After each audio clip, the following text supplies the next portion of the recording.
দেখুন এটি একটি ব্রাঞ্চ স্ট্রাকচার। সো এখানে কিছু আনওয়ান্টেড ব্রাঞ্চ বলতে এই যে এখানে এটির তো আর কোনো আমার প্রয়োজন নেই।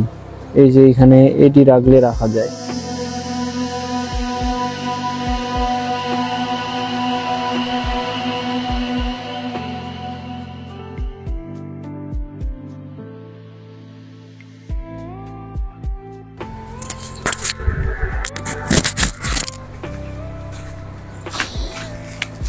তেঁতুলে নতুন পাতা আসছে,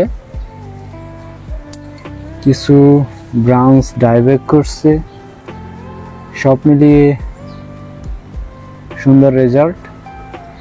সো এখন যে কাজটি খুবই গুরুত্বপূর্ণ, যেগুলো মৃত ডাল সেগুলোকে আমরা প্রুনিং করে দেব, অর্থাৎ কেটে ফেলবো। আর কিছু কিছু নতুন পাতা আসছে যে জায়গাগুলোতে আনওয়ান্টেড, অর্থাৎ নিচের দিকে চলে যাচ্ছে, এই সমস্ত ব্রাঞ্চ আমরা রাখবো না। আর এখনই এই কাজটি খুবই গুরুত্বপূর্ণ, কেননা আরেকটু বড় হলে এবং পাতাগুলো তুলনামূলকভাবে অনেক বেশি হয়ে গেলে তখন আর দেখা যাবে না। এখনই আপনাকে একদম, যারা তেঁতুল আমরা করি, তেঁতুল গাছের বনসাই, সেই ক্ষেত্রে আমাদের খুবই গুরুত্বপূর্ণ। আর আমার কাছে যেটি মনে হয় যে একটি গাছ কত কম পাতার মধ্যে, অর্থাৎ কত কম ব্রাঞ্চের মধ্যে একটি টবের মধ্যে রাখা যায়, ঠিক একটি গাছ দেখতে যেমন ঠিক সেরকমই দেখাবে অবয়ব, কিন্তু পাতা থাকবে খুবই কম, ডিজাইনটি থাকবে একদম অরিজিনাল গাছের মতো। তাহলেই দেখা যাবে যে অল্প পাতার মধ্যে একটি গাছকে আপনি সুন্দরভাবে প্রদর্শন করতে পারতেছেন।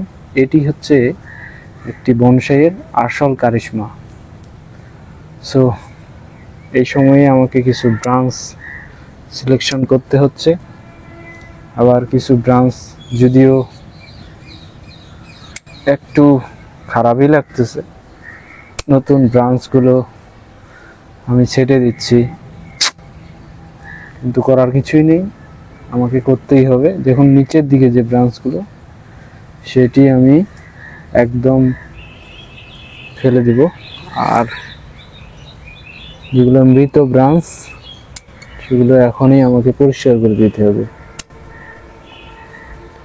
ওকে, আর মোটামুটি যে ব্রাঞ্চটি মনে হচ্ছে যে আপনার সূর্যের আলো পর্যাপ্ত পাবে না, এখনো কিন্তু সেই দেখুন পাতাগুলো যেগুলো আসছে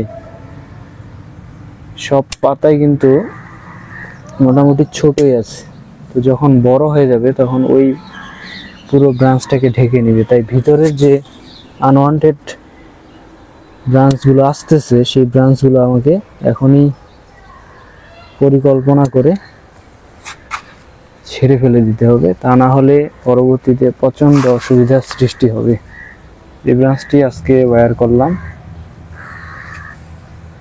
সো মোটামুটি প্রায় এই ব্রাঞ্চটিতে আছে, ওই পাশে আছে, ক্লিয়ার। তো আপনারা এই কাজটি অবশ্যই করবেন, তা না হলে আপনার বনসাইটিও অনেক বেশি এনার্জি লস হয়ে যাবে। পরবর্তীতে সেই টবের মধ্যে অল্প খাবারের মধ্যে গাছটিকে মেনটেন করা খুব টাফ হয়ে যায়। সো এই কাজটি করা অত্যন্ত জরুরি।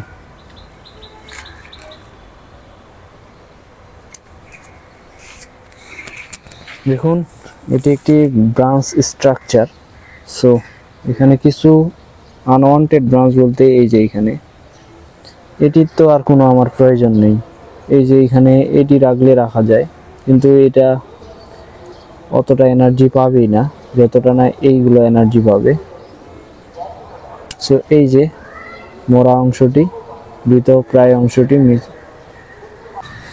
এই যে নিচের দিকে যে ব্রাঞ্চগুলো সেগুলো আমাকে,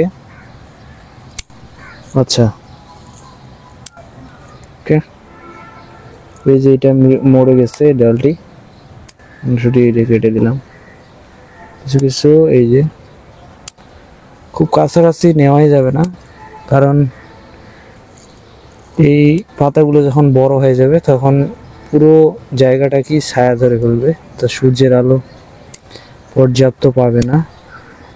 যখন এখানে ভিতরে প্রবেশ করতেছে এই ডালটি কেটে, এটা দেখুন এখনই এই ব্রাঞ্চটি এই জায়গায় যদি হয়ে যায়, গ্যাপ ফিল আপ করবে, তাই এই জায়গায় আমি এই ব্রাঞ্চটি স্যাক্রিফাইস করলাম। এখানে এটি থাক, এখানে দেখুন এই অংশটি কেটে দিব।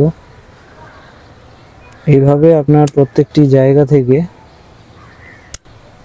ব্রাঞ্চগুলোকে স্যাক্রিফাইস করতে হবে, তা না হলে পরবর্তীতে কাজটি করার আর সুযোগ থাকে না। যখন বড় হয়ে যায় তখন দেখা যায় না। সো এখনই সবচেয়ে বড় বিষয় হচ্ছে, এখন করলে পরে আরেকটি লাভ, সেটা হচ্ছে এনার্জিটা আপনার লস হচ্ছে না, এটি হচ্ছে সবচেয়ে বড় বিষয়।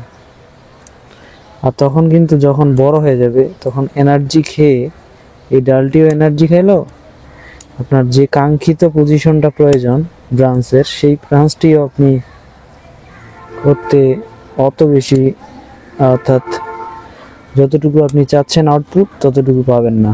এটি হচ্ছে মূল বিষয়। ওকে, মোটামুটি এখন ব্রাঞ্চটার পুরোটাই আমার কাজ করা শেষ। দেখুন এখন কিছু ব্রাঞ্চ আমি সিলেকশন করার পর মোটামুটি ভালোই লাগতেছে। এই হচ্ছে বিষয়। সো এই কাজগুলো আপনারা এখনই করে ফেলুন, যদি আপনাদের তেঁতুল বনসাই থাকে। এই যে এই জায়গায় একাধিক ব্রাঞ্চ। তো আরেকটা বিষয় দেখুন, নিচের দিকে ডাউন, সেই ব্রাঞ্চটি আমি নিব না, উপরেরটাই নিব। এই হচ্ছে আজকের টপিকস। সো ভিউয়ার্স, যদি ভালো লাগে তাহলে অবশ্যই লাইক, কমেন্টস এবং সাবস্ক্রাইব করে পাশে থাকবেন। ধন্যবাদ, ওয়েলকাম।